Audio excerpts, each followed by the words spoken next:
我最近特別饞無骨雞爪，尤其是想起嗦雞爪的聲，饞的都睡不着覺。但總害怕外面賣的真是老奶奶啃的或者药水泡的，就乾脆買了500根雞爪子，決定自己在家做了。然後看了好多去骨的教程，感覺也不難，但幹上發現是感覺的不準。那給我爪都幹散架了，雞爪子還很完整。然後發現很多人說用嘴啃得快，我們試了一下，的確非常快。用工具去1根的時間，用嘴能嗑2到3根，而且只要牙沒縫，完整度還特別好。就这完整度会好到什麼程度呢？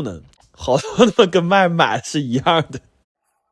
後來我發現用嘴啃的最大障礙不是牙口，是腸胃，因為啃一個雞爪起碼得下10幾口，完就整的滿嘴全是油。也就是說產量只取決於能咽下多少油。我本來還想再用工具試試，但這人一旦走了捷徑啊，那根本就回不去了。這一下子直接大洗牌了。那天看直播的有印象吧？在工具時代的時候，我弟也是有人給擦汗的狗老師，但突然退化到原始时代了，我弟只能沦为給人擦嘴的狗老弟了。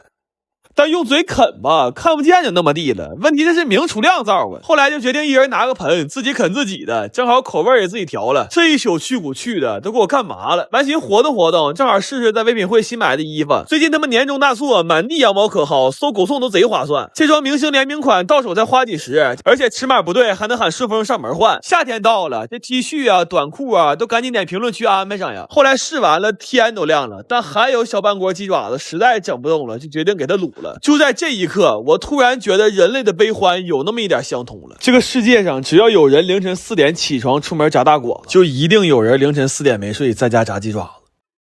雞爪滷完了，正好早上9點半，在樓下早餐鋪買到了最後一屉包子。然後我不知道啥毛病，吃紅豆粥都覺得嘴裡苦，就進屋打了幾根冰激凌，正好尋涼快涼快。等我出來的時候，眼淚都掉下來了。說好了個人啃個人的，這一宿看的恨不得上廁所都抱着。完我弟困得迷得糊的，打包全給打串了，我當場心梗了我。